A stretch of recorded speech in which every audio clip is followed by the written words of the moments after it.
In the quiet, sun-bleached desert town of Mesa Hollow, my days as a mechanic were uneventful, predictable even. I worked hard, I kept to myself, and I thought I knew what to expect from life. But that illusion shattered on a chilly November evening.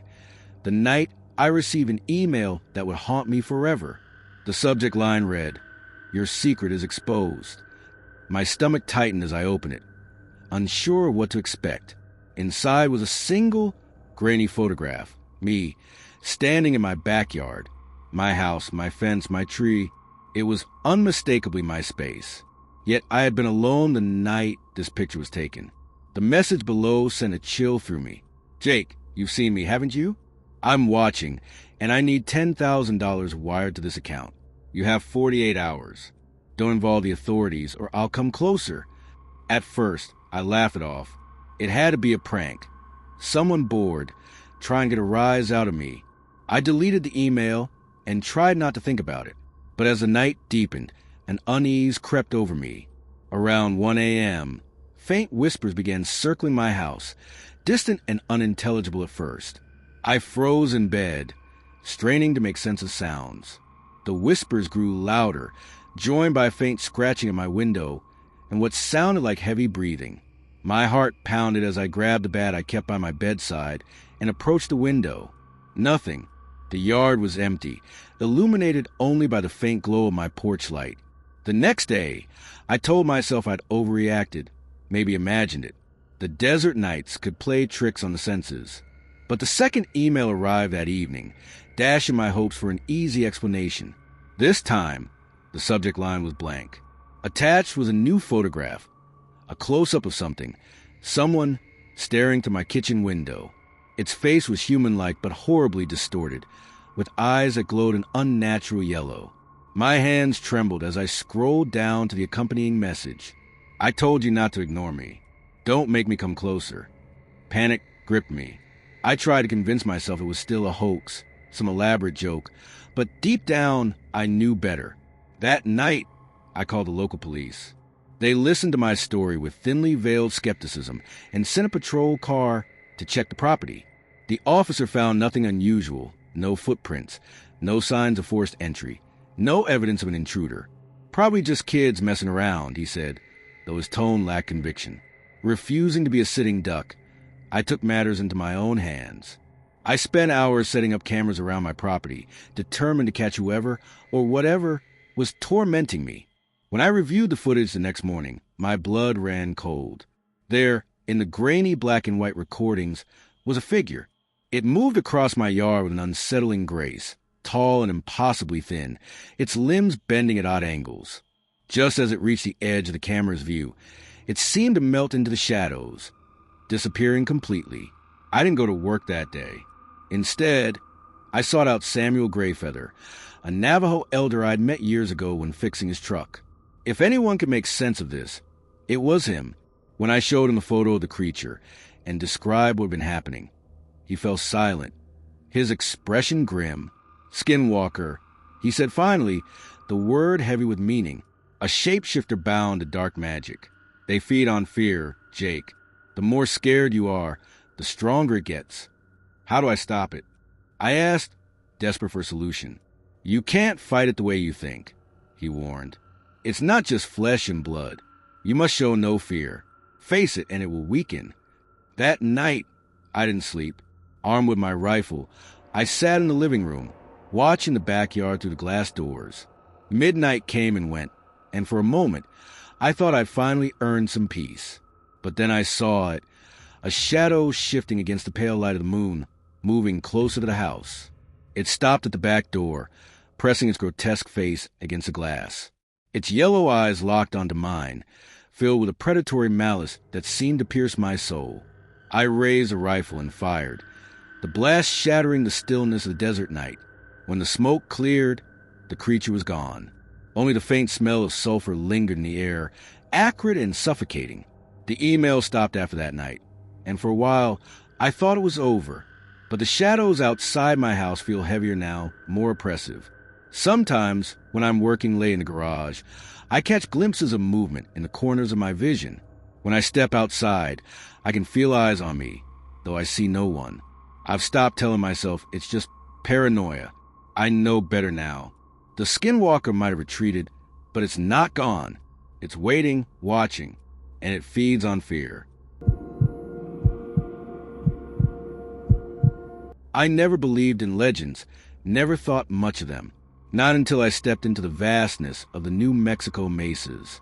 The desert stretched endlessly before me, the rocky hills and deep canyons so quiet. It was as though the world had forgotten to speak. It was a perfect place for a portfolio shoot, raw, untouched under the full moon's glow. As a 24-year-old photographer looking to make my mark, it seemed like a dream assignment, but nothing could have prepared me for what came after. I arrived at my campsite late in the afternoon, the sun sinking low behind jagged peaks. There was something about the place that unsettled me from the beginning. The air felt too still, the earth beneath my boots strangely soft, as if the land was holding its breath. I shrugged it off, telling myself it was just the unfamiliarity of being so far from civilization. I set up my gear, camera, tripod, lens, and waited for the sun to dip below the horizon. The moon would rise soon, casting its pale light over the rugged desert, just like I planned. Before the night truly settled in, I met Ben Yazzie, a local Navajo guide. He'd been the one to warn me about the wilderness, about the dangers of the land, the shadows that moved in the night. Those who walk in shadows, he called them. His voice had been low, like the rumble of thunder in the distance, and his eyes narrowed when he spoke of them. But I dismissed it, of course. Local folklore. Myths that had no place in my world of lenses and lighting. He told me to be careful, to stay close to the fire if I planned to be out here after dark. I just nodded politely, a polite smile on my face. The first howl came just as the sun disappeared behind the hills. It echoed through the emptiness, so distant it felt like it was coming from a world away. At first, I thought it was a coyote or a wolf, maybe even a wild dog. But something the pitch of it, the eerie wail that didn't quite match any animal I knew, set my nerves on edge. I tried to focus, to push the unease aside as I prepared my camera for first shot. The night deepened, and with it, a strange tension hung in the air. The desert was silent except for the occasional wind that whispered through the mesas.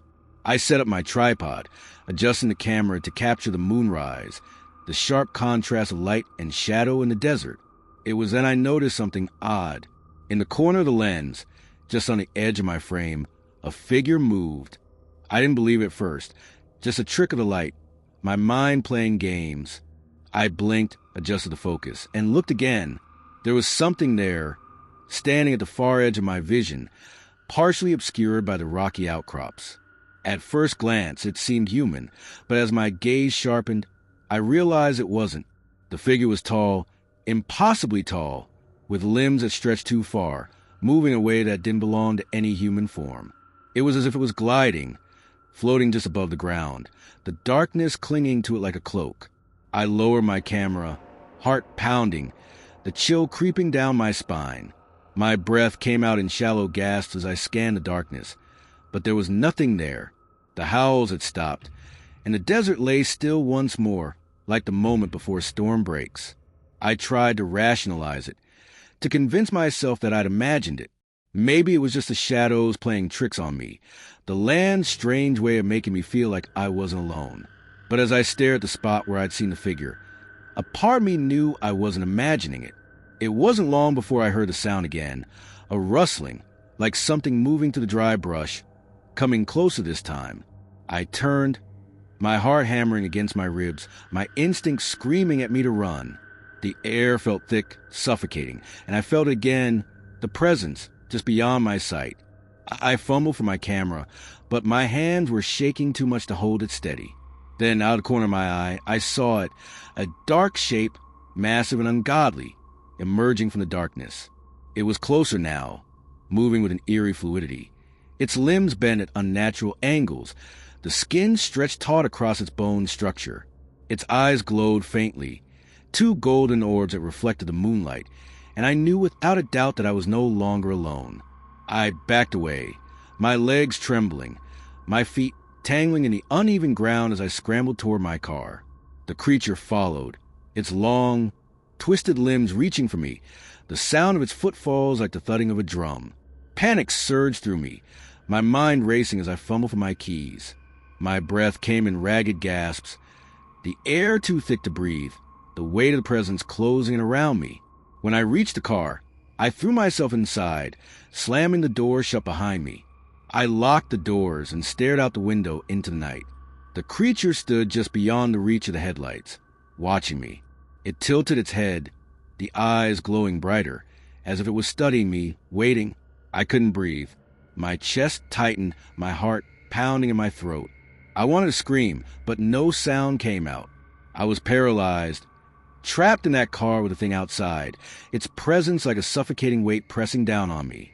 Finally, I mustered enough strength to start the car, my hands slick with sweat as I turned the key and slammed the accelerator to the floor. The engine roared to life, and I sped off into the night, not daring to look back. The drive back to the town felt endless, the road winding to the dark desert like a tunnel with no end.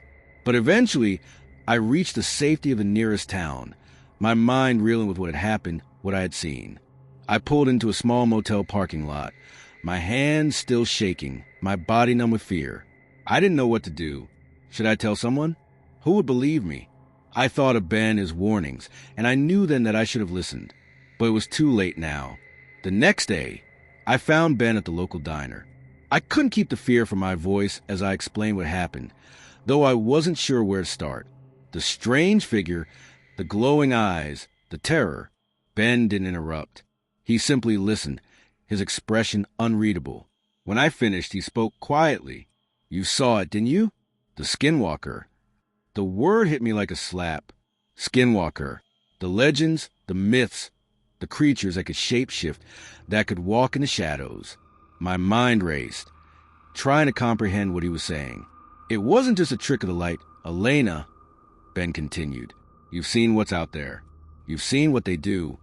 I didn't say anything. I didn't need to. His words hung in the air, heavy and suffocating. I left New Mexico that day.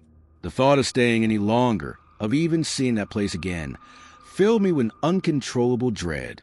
But I couldn't escape the memories, the lingering images of glowing eyes that followed me no matter where I went. And the photos, the ones I took that night, they were blurry, the edges distorted, as if someone had been moving in and out of focus just as I clicked the shutter. But there, in the darkness, you could see it barely. The shape of it, the eyes, the thing that shouldn't have been. It was like a haunting, a reminder that some things, some legends, are real